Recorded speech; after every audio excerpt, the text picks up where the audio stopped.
What's up guys? I-reveal ko na sa inyo ang nangyari sa buong month of April ko. Gusto ko lang i-share to sa inyo kasi sobrang nakaka-proud ang ginawa namin ni Mami sa bahay na to. Dahil itong bahay na to ang bago naming lilipatan na bahay. Syempre bago kami lumipat dito, kinailangan muna namin maglinis, magtapon ng mga gamit na hindi naman sa amin dahil meron nakatira dito na ibang pamilya noon. Sobrang satisfying maglinis sa bahay na to at makikita mo talaga sa dulo ng video na to yung improvement. Kaya naman huwag nyo na i-skip tong video na to at panoorin nyo. So syempre namili rin kami ng mga pintura na gagamitin namin at hindi na kami mag-hire ng painter. Kami na lang mismo ang magpe-paint. Gusto nga pala namin ni Mami achieve yung color white na theme. Pero may mga accent colors na brown, black, and red. So as much as possible, we will make everything white. Kasi diba syempre kapag white ang interior mo, sobrang linis tignan. At yun na nga, sinimulan ko na yung bawat ceiling dito sa bahay na to. Hindi ko lang na-videoan lahat. And the next day, sinimulan na nga namin i-first coat yung bawat kwarto ng white. Kasi tignan nyo naman dito sa video, color blue yung kwarto. And itong soon to be my room, ginawa ko na rin siyang white kasi ayoko ng gray. Alam ko na aesthetic yung gray pero gusto kong gawing white. Nga pala, gusto ko lang sabihin na hindi kami professional painter. Mas pinili lang namin maging practical kasi mas mahal kung mag-hire pa kami ng tao na magpipaint ng bahay na to. Syempre dito na rin kami kumakain ni Mami kapag gutom na at pagod. Halos inaabot kami dito ng gabi at buong araw talaga kasi sobrang hirap at ang daming pipinturahan sa bahay na to.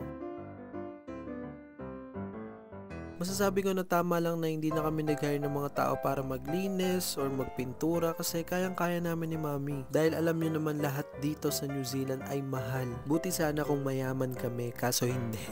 Grabe yung determination namin na pagandahin itong bahay na to kasi biruin mo, after work ni Mami, diretso punta na siya dito or minsan kapag day off nagpupunta siya. Kaya naman kapag day off namin, pupunta na rin kami talaga dito. At syempre, ganun din naman ako kapag day off ko or may free time ako or after work, pupunta rin ako dito. At maikwento ko lang, gumawa na rin ako ng floor plan para sa bahay na yon. May napanood din kasi akong video na dapat may floor plan daw kayo kapag lilipat kayo ng bahay. At syempre, another day, another kayod. Tignan nyo naman, ang ganda-ganda ng langit. Syempre, fast forward sa mga pangyayari. After namin ni first and last coat yung loob ng bahay, nag-start na rin kami maglinis dahil ang next project namin ay ibabarnis namin yung sahig. Alam nyo ba dito sa New Zealand, sobrang higpit ng segregation ng mga basura. Hindi mo basta-basta pwede itapon yung mga basura sa isang lagayan lang. Dapat hiwa-hiwalay talaga.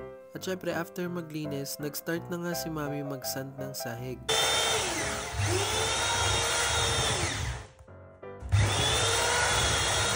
O diba, ganun kaingay mag-sand ng sahig.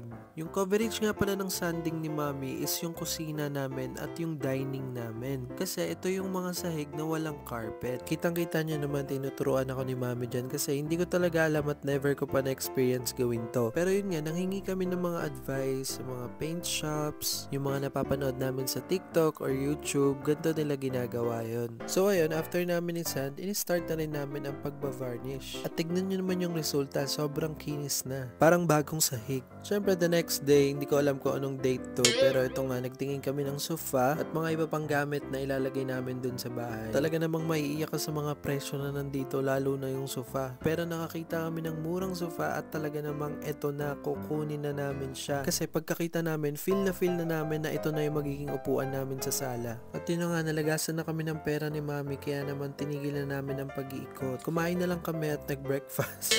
At yan, after namin kumain, tumingin na rin kami ng mga ilaw na ilalagay namin. Para isahang ubusan na lang ng pera. And yun nga, after 3 weeks, ito na yung itsura niya. At syempre, ipapakita ko sa inyo yung mga room na dating colorful ay ngayon kulay white na. Tignan nyo naman, sobrang white na. Sino magsasabi na kulay blue at kulay gray to dati? Tignan nyo naman ngayon, sobrang ganda na. Pang aesthetic na siya. Kaya sobrang nakaka-proud guys, diba? Ang ganda. At ayun, next project naman ay bibili naman kami ng mga solar lights na ilalagay dun sa labas namin. Kaso mali ata kami nang napuntahan kasi ginawa ni Maming light sticks ng mga K-pop group tong solar lights. At ayun, bumili rin kami ng mga moving boxes para dyan namin ilalagay yung mga gamit namin. Syempre, kakain din muna kami. So ngayon, ito pala ang share ko sa inyo guys. Pero if you want our house updates, gawa tayo ng part 2. Feel free to leave a comment and suggestions. Basta no bashing ha. And with that, I'll see you in our next vlog. Bye!